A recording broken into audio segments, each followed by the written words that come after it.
ಕನ್ನಡ, ಕನ್ನಡಿಗ, ಕರ್ನಾಟಕ ಈ ಮೂರಕ್ಕೂ ನವೆಂಬರ್ 1ಕ್ಕೂ ಬಹಳ ಅವಿನಾಭಾವ ಸಂಬಂಧ ಇದೆ.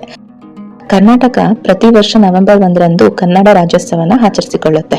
ಅವತ್ತಿನ ದಿನ ಕರ್ನಾಟಕದ ಪ್ರತಿಯೊಂದು ಹಳ್ಳಿಗಳಲ್ಲೂ ಜಿಲ್ಲೆಗಳಲ್ಲೂ ರಾಜ್ಯೋತ್ಸವವನ್ನ ಆಚರಣೆ ಮಾಡ್ತಾರೆ.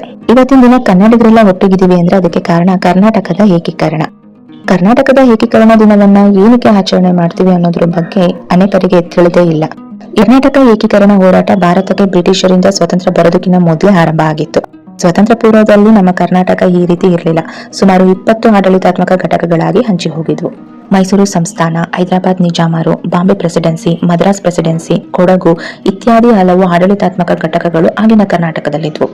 ಮೈಸೂರು ಸಂಸ್ಥಾನವು ಕನ್ನಡವನ್ನ ಅಧಿಕೃತ ಆಡಳಿತ ಭಾಷೆಯಾಗಿ ಮಾಡಿಕೊಂಡಿತ್ತು. ಕರ್ನಾಟಕದ 2/3 ಭಾಗ ಬ್ರಿಟಿಷರ ಆಳ್ವಿಕೆಗೆ ಒಳಪಟ್ಟಿದ್ರಿಂದ ಕನ್ನಡಿಗರು ಬಹುಸಂಖ್ಯೆಯಲ್ಲಿದ್ರೂ ಕೂಡ ಆಡಳಿತದ ಹಕ್ಕು ಬೇರೆಯವರ ಕೈಲಿತ್ತು.